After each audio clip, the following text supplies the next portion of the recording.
Um, Tonight, I have to say, do you know how we usually say that when someone has to present something, it's usually that they need to reflect on that? Most definitely was like, um, think about that was really for me. And when I finished with this, I was just thinking maybe I'm not flowing it. And you're going to understand about what it means to be flowing it, hopefully by the end of tonight, when I finish what I prepare for you. Okay. So let's start. So tonight is chapter 35 of Living Spring. And the translation is Let Us Spread Goodness. So we start reading. I'm just going to be looking this side because it's where I can read better because I have a small screen here. I will start reading what that chapter in the words from Emmanuel, and then we go from there, okay? Do not be overcome by evil, but overcome evil with good.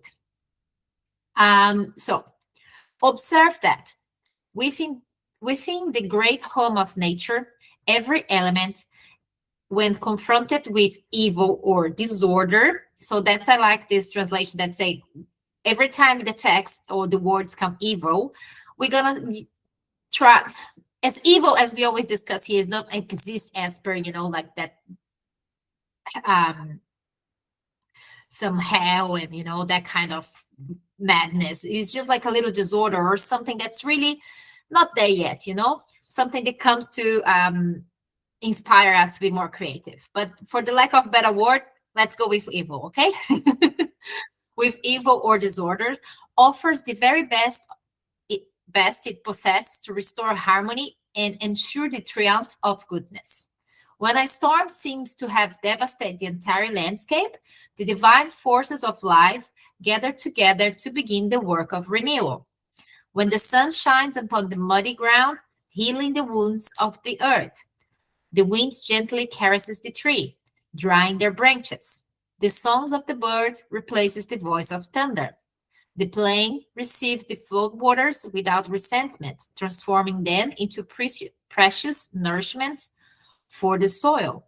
The air, having borne the weight of dark clouds and the violence of destructive lightning, returns to its lightness and serenity. The trees whose branches have broken or wounded quietly regenerates itself, preparing to produce new flowers and new fruits. The earth, our common mother, periodically endures hailstorms and torrents of mud, yet never ceases to magnify goodness more and more. Why then should we choose to preserve the bitterness and poison of evil with the depth of our own hearts? Let us learn to welcome adversity, educating and transforming its energies for the benefit of life. Ignorance is but a long night that will eventually give way to the sun of wisdom. Use the treasure of love in every direction, and let us spread goodness wherever we go.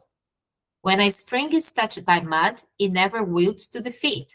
It receives the impurities into its own depths, and by continue to flow, transform them into blessings. As the waters move onwards with the gentleness and humility, bringing benefits to all. So this last part of the text is very beautiful. And I guess if we can summarize everything in one sentences would be like, let us learn to welcome adversity, educating and transform its energies for the benefit of life. There is a very powerful phrase from that text that I taught when I was reading and going through, but we're gonna, talk about it more and more. So the title of that says, do not be overcome by evil, but overcome evil with good. These few words contains profound lessons for our daily lives. They are not merely an invitation to be kind. They are a roadmap for our spiritual growth. When we think about overcoming evil with good, our minds often go to extraordinary acts of forgiveness or great examples of charity. But Emmanuel reminds us that these teachings begins with the ordinary moments of everyday life. in the conversations that we have, the thoughts that we cultivate, and the way we respond when life does not go as we expected. And that's true. Like sometimes we think to overcome something, something big needs to happen, something very um something would be massive to transform or to change. And sometimes it's not like that. There is a phrase that I heard in a book, on the series that I was watching. So this girl, she went through a traumatic event on her teenager years. Then when she was no an adult, she would come through like a different scenario that she was, being desperate, and she called her mom, and she started to talk about a lot of nonsense, like everything that was happening. So she was really venting to her mom over the phone. And then her mom just told her, hey, take a deep breath in, and let's start with the small things and grow from there. And I think that happened, like that applies as well on this on this phrase that Emmanuel invite us to think about it. Sometimes we just think to resolve something, we need to go big, or something big needs to happen. No, but sometimes it's just like we need to start with the small things, and then we go from the small things and going up to, see what come next. So sometimes it's just a little thing that we need to start it for something to happen. So he comes in his text and he says, he invites us to observe the nature. And that's, where's my mouse? Sorry, my mouse. And that is beautiful, because nature is one of the God's greatest teachers. So as he goes through the text, he says about the violent storm. What happens? The suns do not refuse to shine because the earth is covered with mud. The birds do not remain silent forever after the storm. The trees do not give up of producing fruits and do their jobs because some branches are broken after the big storm. The earth itself transforms everything it receives into new life. So nature never wastes energy complaining about what happened. Instead, it quietly begins to the work of restoration. So that's what, when he asks us to observe the nature, is on that same sense. Even though life brings you some adversities, we should take those moments or that situations that happen to us and reshape that experience and grow from that and keep flowing, keep going, because nature never responds to destructions with more destruction. Instead, quietly restores harmony. Isn't this exactly what God asks from us?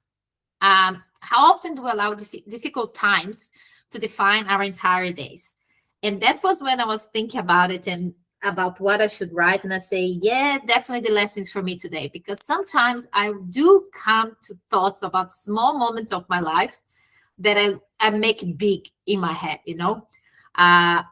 when someone speaks harshly to us at work, a family member disappointed us, a friend forget us, a stranger behaves rudely. So sometimes these moments last only for a few minutes, yet we carry them inside of us for hours, days, even years.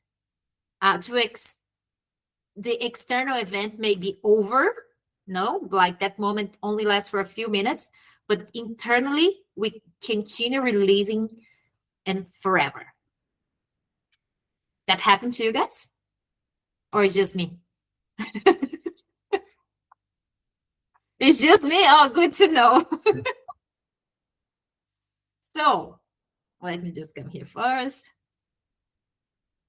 Emmanuel gently ask us, why should we keep the bitterness of evil of those disturbing moments inside of our hearts? Why? Spirituals explain to us that every experience we encounter is a moment for us to educate ourselves. Nothing happens by a chance. We know that. We talk about this many times. So it comes with every challenge, the opportunity to exercise virtues, or as Colleen once many years ago taught us about it, like his opportunity to exercise our creativity, right? Um, that perhaps we never be able to develop if we never go through those circumstances in our life. So patience cannot exist without something that tests our patience. Forgiveness cannot exist without someone to forgive. Humility cannot exist unless our pride is challenged. Faith becomes stronger precisely when life seems uncertainty. So and that's just some of the examples, So every time we come across some of these situations or different situations that we can kind of resonate now, it's moments like that shapes who we are and shapes like those feelings inside of us. How can you be patient if you don't practice that, Um, because if you're here, if you're born on this planet, that means we still have lots to, perfect. We do have the capability and patience because we are creatures of God, therefore perfect, but we have to perfectionate that? Is that the word? No. Is that what I'm trying to understand what I'm trying to say? So we need to kind of shape that, polish that better. We are raw material that we just need to polish. And the only way to polish that is through situations that gives us the opportunity to practice those moments, to practice patience, forgiveness, and so on and so on and so on. Because we often praise asking God to help us become better people. Then life sends us exactly the lessons that we need. Sometimes the answer to our prayers arrive disguised in a difficult co-worker, or sometimes comes through illness, sometimes through disappointment, and sometimes through loss. I'm not saying that God do those things for us just to, make us learn. No, it's just like situations. It's just the same way that a forest go through a massive storms. Those storms happen in our lives as well. So that's the way for us to endure, for us to learn, for us to grow, and it's a way of teaching, is a way of going through and learn to deal with those emotions, and hopefully get over them. And because we only see, and sometimes I know it's difficult because sometimes you only see the surface of the events, and we believe that life is against us. And yet, from the spiritual perspective, life is always working in our favor, even though sometimes we're not there yet to see that. Even though sometimes we keep complaining, but trust me, or trust Jesus. We're like, life is always working in our favor.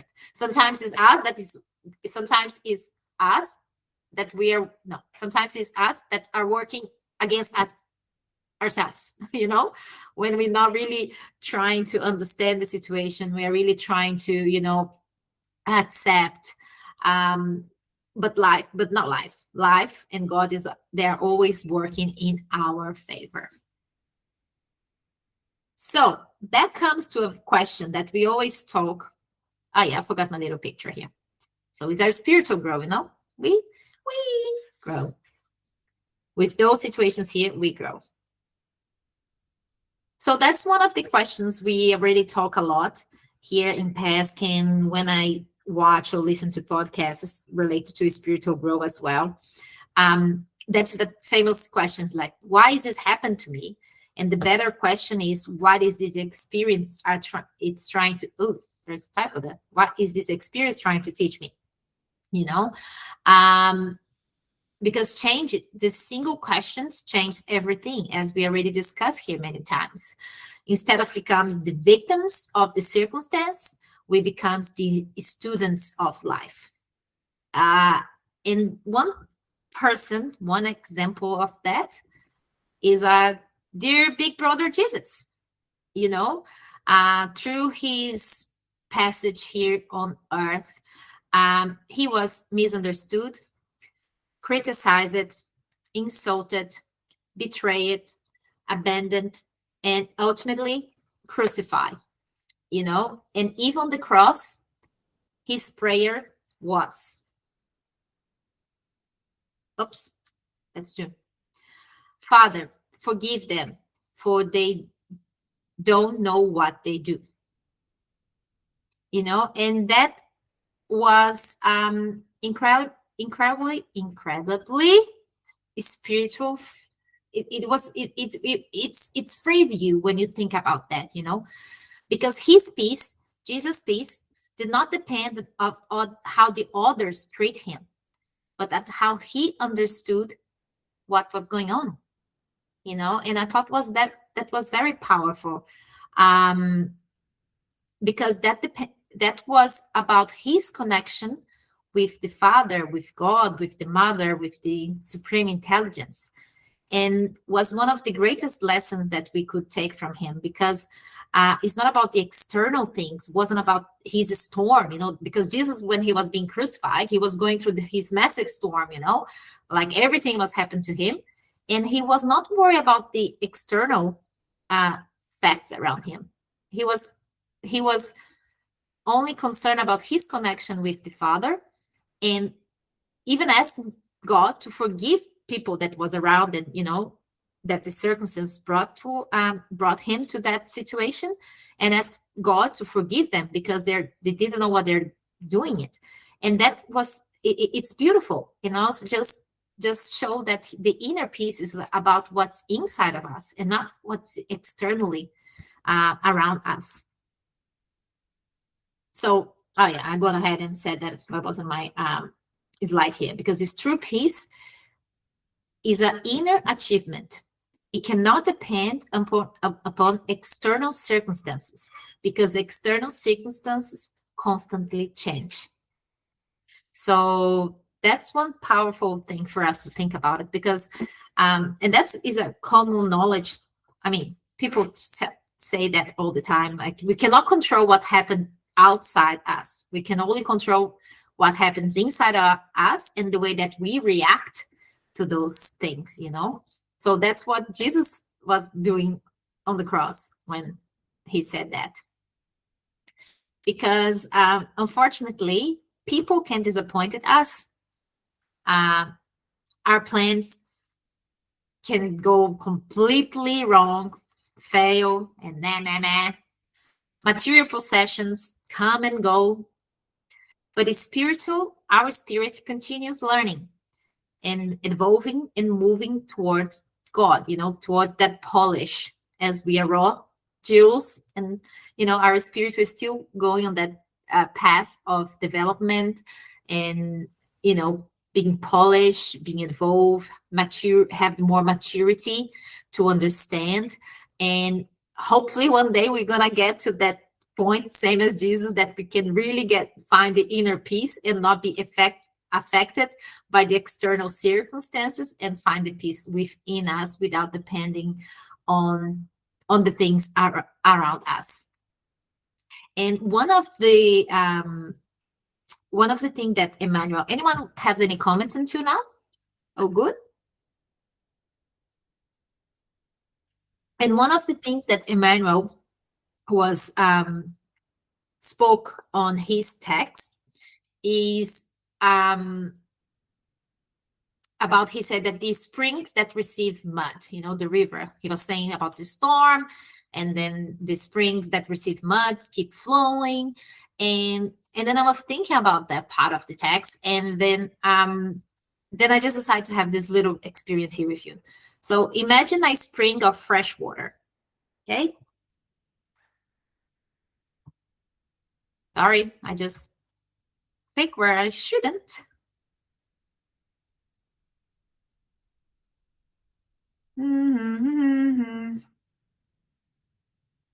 Okay, found you. So imagine like this, imagine like a little spring of fresh water, or you can use the image that I just brought to you. Okay. Now imagine that someone throws dirt on it, a big ball of mud. Does the river become angry? And maybe the water ripples a bit, but does the spring become angry? Does the river stop flowing? No. It's simple. The river is just simple, continue flowing.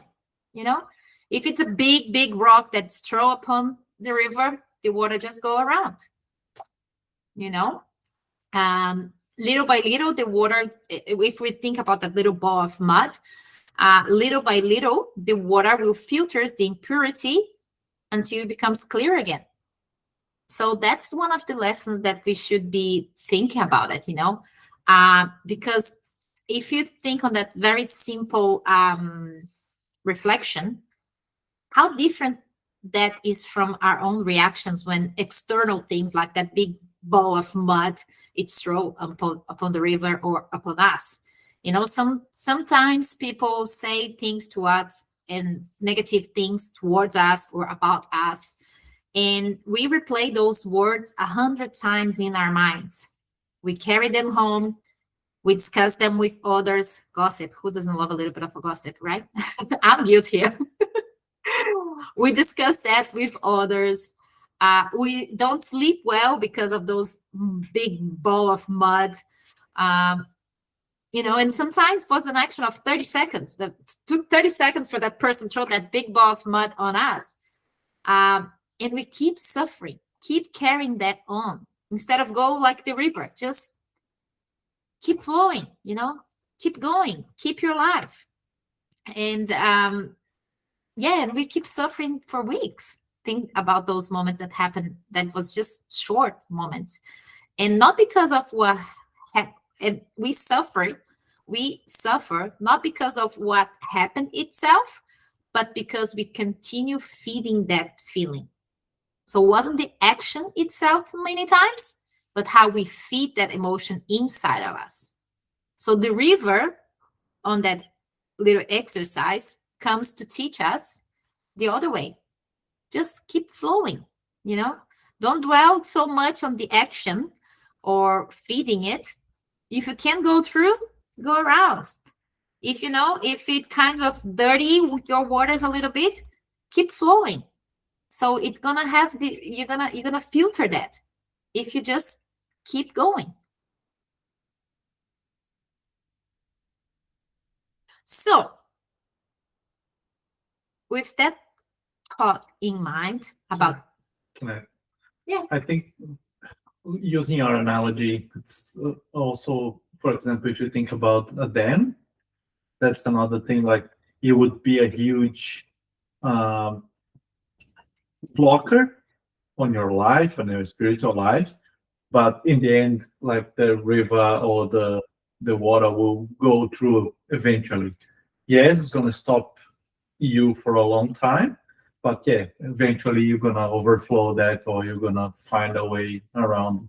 So yeah, we have to think that even the big blockers that we have or that we think that we have in our lives can be overcome just by that patience and that will to move on. yeah. Who raised their hand? Colleen?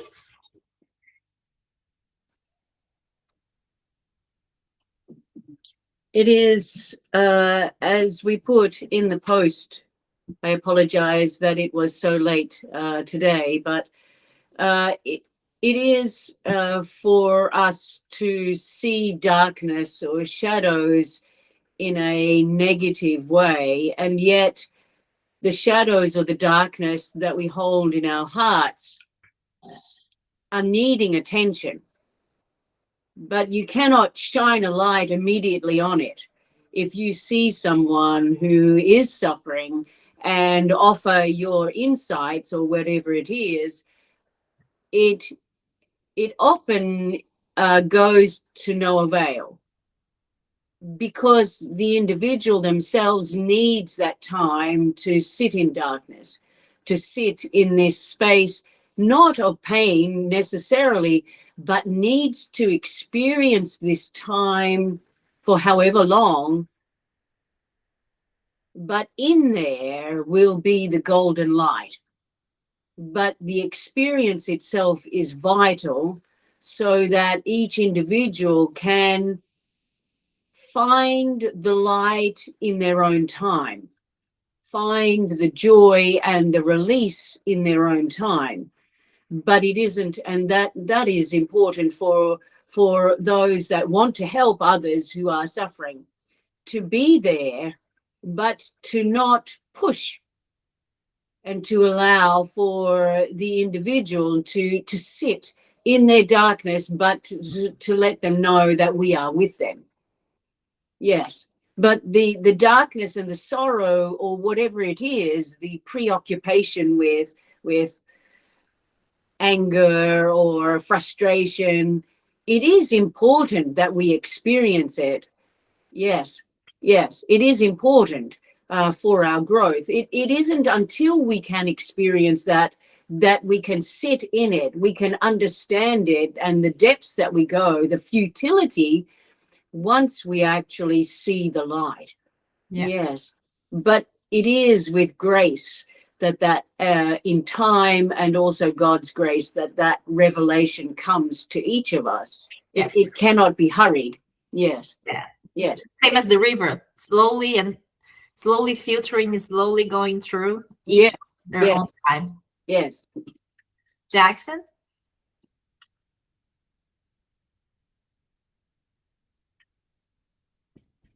You're mute. Jackson, you have to unmute your mic. Sorry.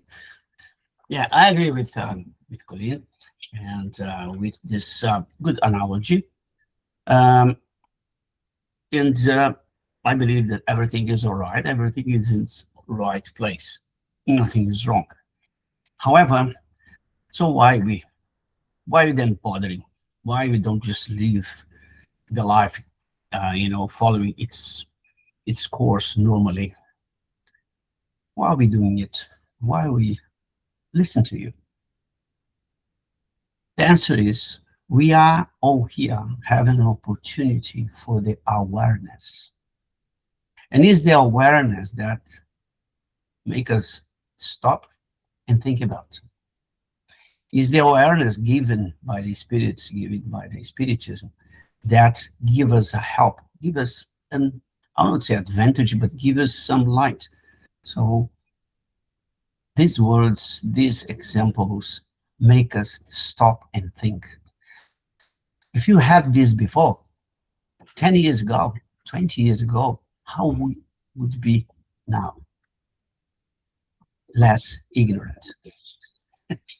And interestingly, less ignorant about ourselves. So that's the opportunity we are having here. That's why all these words are precious, because this is raising our awareness, not just about the words, the river, but about ourselves. So, and again, nothing it's wrong. Nothing is in the wrong place. Everything is all right. Thanks. Yeah, no, thank you. So yeah, thank you for your inputs. So that brings us to, just same as we are discussing here, same as the river, just keep flowing. Do not allow the mud to become your identity, but just to help you to transform, part of this journey, part of what you learn from that muddy situation that your own river is going through, and the spirit, and that's the part that when the spirits remind us, as you both put it on, that our moral progress is built through countless small victories of going through those moments, the moments that we learn, the moments that we grow. So every thought matters, every word meaning matters on our growth, every intention that we take towards those moments matters as well. And because each one of those moments shapes our spirit. And also there is another lesson with Emmanuel message that he says, ignorance is only as long as night. No, he says, ignorance is only a long night that will eventually give way to the sun of wisdom. So pretty much what Colleen has said to us, and it's a message that brings us a lot of hope, because we know that the nights, in a sense of the darkness, same way of Colleen put it, that's not going to be forever. The darkness of our ignorance, the moments that we have to go through, that's going to polish who we are as a spirit, it's not going to last forever. It's just a moment of transition to the morning of the sunshine and the beautiful bright when we found that that growth in our spirit. Yes, Colleen? It is fascinating that we see the darkness or the night as being time where we suffer. But it is at night, it is in the winter that the soil rejuvenates and regenerates. Unbeknownst to ourselves, this is when our minds and our bodies actually does the, yes, unseen healing. So it is vital that the night is here. It is vital on each day for us that the night comes and that we rest. Yeah. That we sit in times of darkness and we sit in, as you said, a reflection, so that the soul has time to find itself, to rejoin with that light of love. Yes, it is vital for our well-being that we have these times, but we clothe it in times that we do not want, and yet it is vital. Yeah. And Yeah. that brings the questions like why people act with cruelty, those moments, if we make this analogy of darkness and, moments of time of hardship. So why there's people that act with cruelty, why there is violence on the world, why is dishonesty, why so much division? And the answer is simple, that life is, every spirit and every human being is in different stage of evolution. Some brothers and sisters are not there yet, and they're going through those moments of not clarity, where violence and things that we judge as bad, is still part of what the experience that they have to grow through. And some spirits learn compassion already, and can look at that with compassion, but some still learning how to do it. So as Colleen put it, that is just moments that is part of the growth, is part of the healing, is part of what we have to go through, so everyone can exchange and learn from those moments. And the one thing that is very important to us, even with those moments of uncertainty, of as the analogies that we are doing tonight about the mud in the river, the darkness that we take as a moment of, going through very hardship and all of that. I think the most important thing to remember, at none of those people, none of that happened means that anyone is abandoned by God, because every soul is traveling towards the same destination. Some people have a longer road ahead of them. Some I really, understand and learn a few detours or shortcuts through other experience, but the final destination is the same. So we all going to the same or final destination of the perfection of our soul, and going through and learning through those moments, so we can perfect those feelings that we were born with it. We just need to learn how to flourish them and put them out in the world. Did anyone raise a hand? Oh, you? Okay, go. Sorry. It is once again fascinating when we look at certain texts that speak of mankind being individuations of God, separate beings in the one. But our purpose, and this is talked about also in the Spirit's book, that we are given opportunity to explore what it is to be human. But we cannot explore what it is to be human unless we actually experience it ourselves, through all the aches and pains, through the highs and the lows, through, as in every nook and cranny. We are the prodigal sons, but we are invited by the Creator to explore the world that we find ourselves in. We are given the gift to explore life, just as when we birth a child, we say, go forth now and find your way. And so it is that we are not judged by finding our way. We are given opportunity to to go out and to use the gifts that we have been given, and to see how we can employ them. Yes. And so we get to these nasty points in our lives, but it is all the gift of life. Yep. The complexities and the kaleidoscope of things that we can explore, whether it's drugs or alcohol or sex or parties or whatever it is, to find that which speaks to our soul. Yep. We cannot learn that from a book, and we could, but we don't sense it. We don't feel it. We do not know it. It is not written in our hearts because we have not experienced it ourselves. So the prodigal son is never abandoned when he returns. He is welcomed. And yes, the father says, you never left. Yeah. Of course, I would not abandon you. Welcome back. But you never left my heart. You never left this home that is yours. And that is, I guess, to reflect, yes, the words of the Creator himself, themselves. Yes. Yeah, and that helps us to understand that, not excuse harmful behaviors, because it's part of our experience here in Earth, but help us, as you beautifully put, to replace hatred with compassion towards our brothers and sisters. And who knows, maybe the person that is the most difficult person you know today, probably going to be an example of kindness tomorrow. Yes. You know? Yes. So that's part of this beautiful complexity that is life and the spiritual growth of each individual. So thank you, Colleen.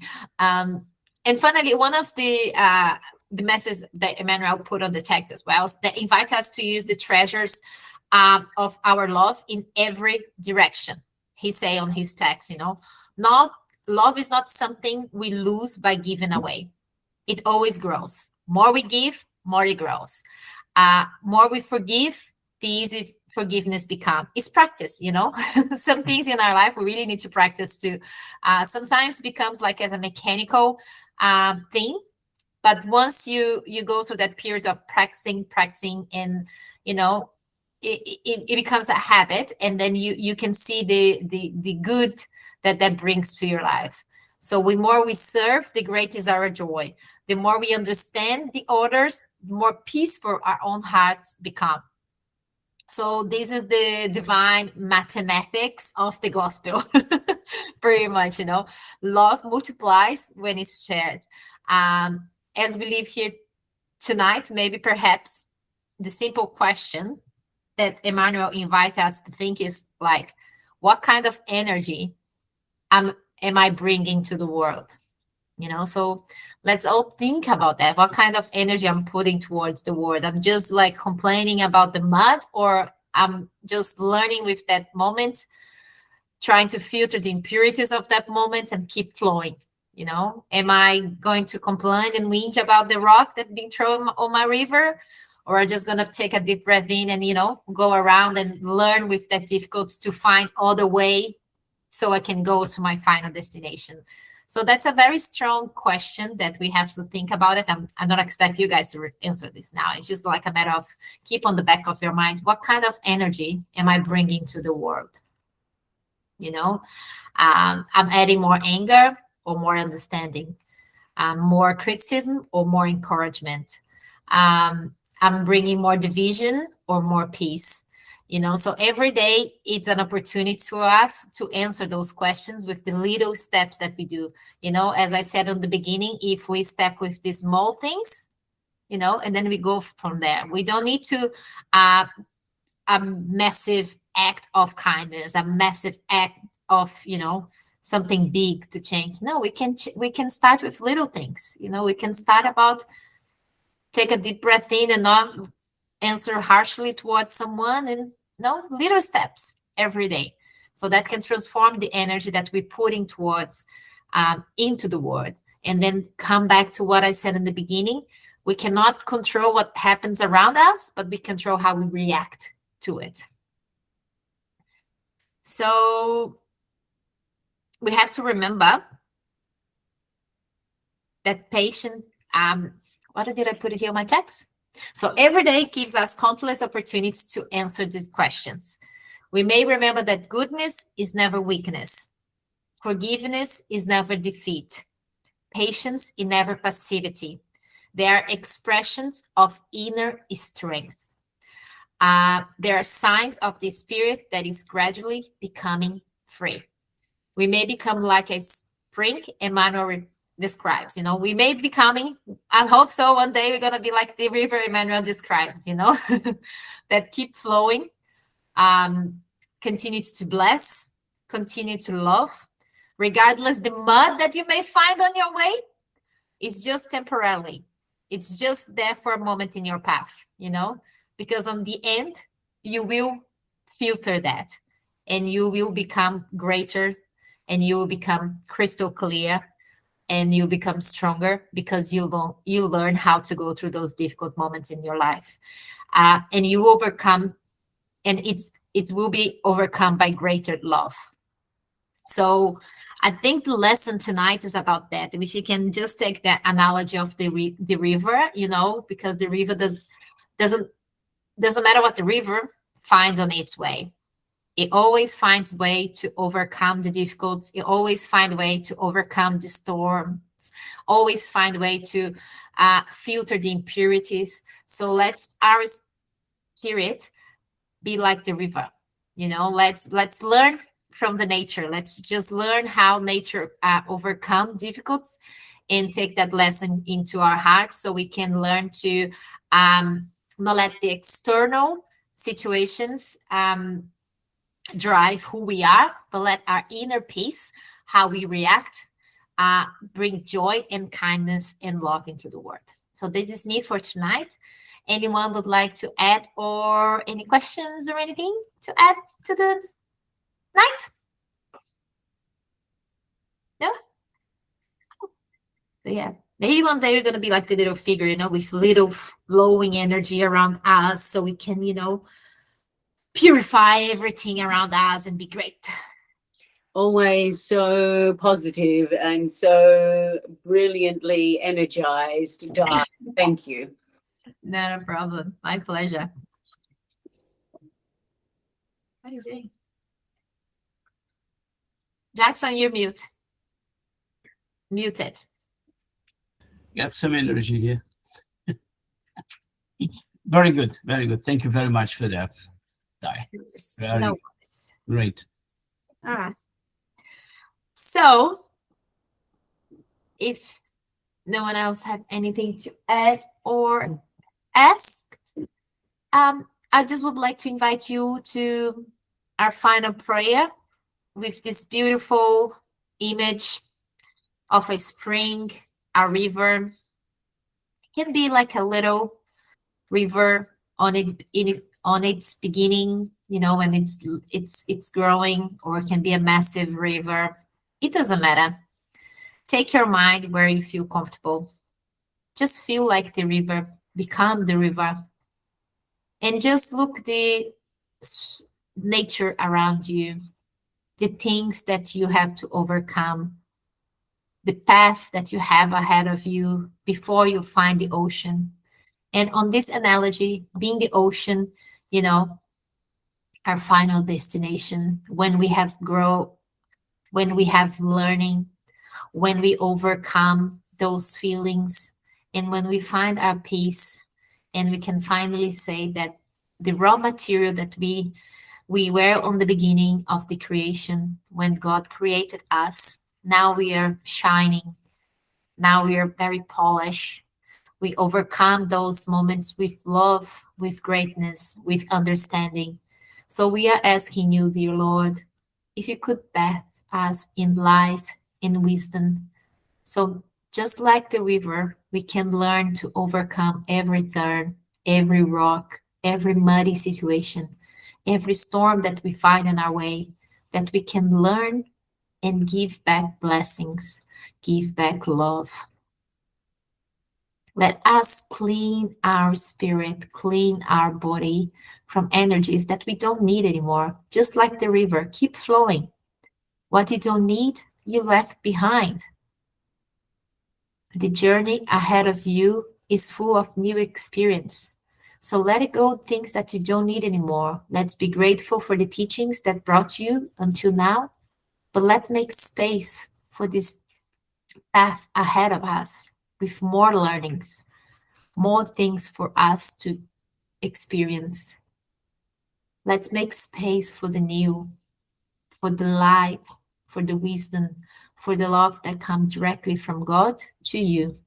So you can also spread that around the people that you come across on your day-to-day life. So just like the river brings water through the forest, let us bring love and light through the people that we encounter. And with this feeling of gratitude in our hearts, we say thank you for tonight. Thank you for the experience. Thank you for the words that we listened. And thank you, God, for everything. So be it. Amen. Thank you, guys. Goodbye. No worries. Thanks, Dai. Thank you very much for that. worries. Very beautiful. Thank So you. be a river. Be a river. Thank you for the clear and Concise. yeah. That's concise. It's almost an hour. You didn't feel like, but it's almost an hour here. Yeah, but just be a river, guys. Just keep flowing. Or like Dory says, just keep swimming. Just keep swimming as well. So, always going ahead. So I hope you guys have a blessed week. And I hope to see you guys next week. Yeah. Yeah, Thank next you. week will be me. Cool. Yes. All right. Thank Looking you, forward to everyone. Thank You guys have a nice Thank week. you. Have a nice week. You have a good Bye. night. You too. Bye. Bye. Bye.